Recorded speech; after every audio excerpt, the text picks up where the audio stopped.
Si tu as le sentiment, un peu trop souvent, de tourner en rond, cette vidéo est pour toi.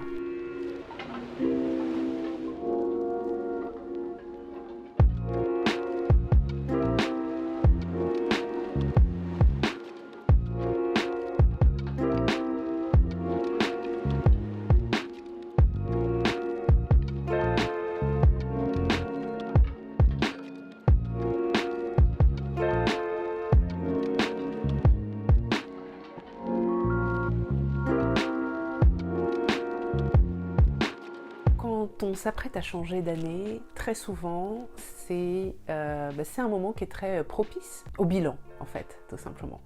On va se demander si on a avancé, si on a atteint nos objectifs, les objectifs qu'on s'était fixés en début d'année, les intentions qu'on avait fixées pour l'année. Et très souvent, c'est très courant, on n'a pas tout à fait fait ce qu'on avait prévu de faire, ce qu'on avait envie de faire. Parce que parfois la vie se met en travers de notre route tout simplement, et d'autres fois, parce que simplement on n'a pas mis en place les choses qui devaient être mises en place. Mais en réalité, c'est toujours un peu plus complexe que ça. Et ça peut être assez déprimant de se dire, bon sang, je m'étais fixé des intentions, des objectifs en début d'année, et là, je suis toujours au même point. J'ai eu l'impression d'avancer parce que j'ai fait des choses, et là, pourtant, quand je regarde en arrière, j'ai l'impression d'avoir tourné en rond. Alors, si c'est ton cas, je te rassure tout de suite, t'es pas la seule. Et t'es pas la seule à avoir le sentiment peut-être d'avoir un peu tourné en rond cette année. Et moi, parfois, j'ai l'impression de tourner en rond, mais sur 5 ans ou 10 ans. Il y a des choses que je me fixe et qui ne voient pas le jour, en fait, des intentions que je pose et que je finis par oublier et qui me reviennent des années plus tard. Je voudrais aujourd'hui vraiment te dire que non seulement c'est pas grave, mais en plus c'est normal. C'est normal parce que la vie arrive et qu'on ne peut pas tout contrôler, tout maîtriser.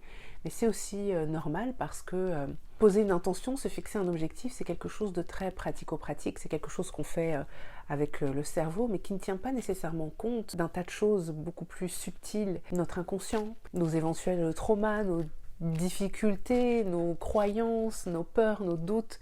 Quand on se fixe une intention, quand on se fixe des objectifs, on ne pense pas à toutes ces choses-là. Et la réalité, c'est que bien souvent, on a besoin de faire tout un cheminement pour arriver à mettre les choses en place qui sont nécessaires pour nous permettre d'atteindre un objectif.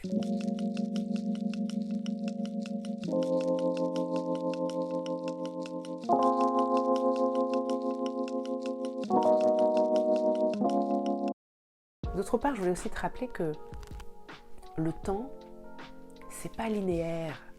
C'est pas linéaire. Je sais qu'on a cette impression parce que le monde fonctionne comme si le temps était linéaire et que le temps, c'était juste quelque chose qui avance, qui avance, qui avance. La société nous renvoie ça. Et puis, c'est vrai que quand on regarde, quand on s'observe, quand on se regarde dans le miroir, par exemple, on va voir qu'on évolue au fil du temps.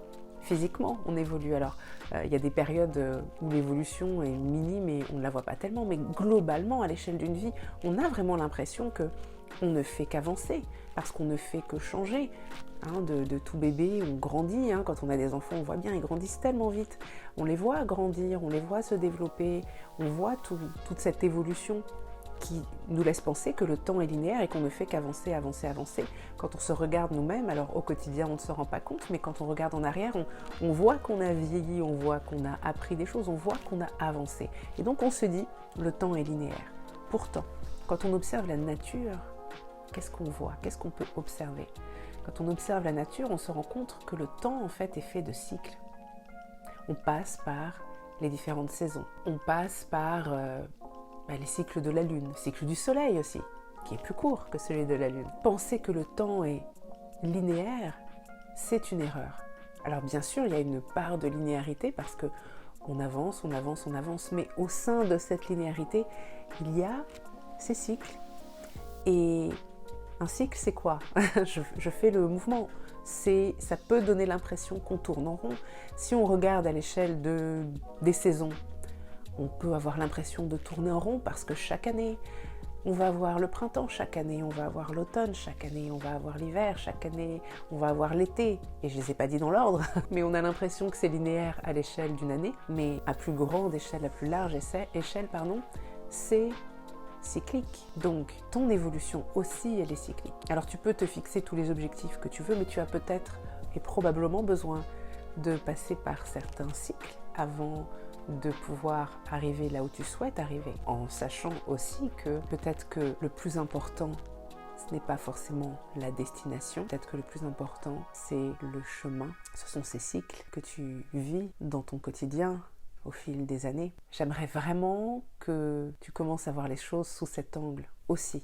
Je ne te dis pas de lâcher toutes tes croyances à propos du temps qui serait linéaire, mais d'intégrer aussi ce fait que nous vivons, nous connaissons des cycles, et la nature est cyclique, nous faisons partie de la nature, notre vie est forcément marquée par des cycles aussi. Je t'invite vraiment à intégrer cette idée et peut-être à accorder un peu plus de ton énergie, à te focaliser sur le chemin, sur apprécier le chemin, l'observer, le vivre et te souvenir que bien sûr, oui, tu as envie d'accomplir certaines choses, de vivre certaines choses et que tu peux poser des actes dans ce sens, mais ça ne t'empêche pas d'apprécier là où tu es aujourd'hui, d'apprécier le cycle dans lequel tu es aujourd'hui, même si tu aimerais que les choses peut-être aillent plus vite.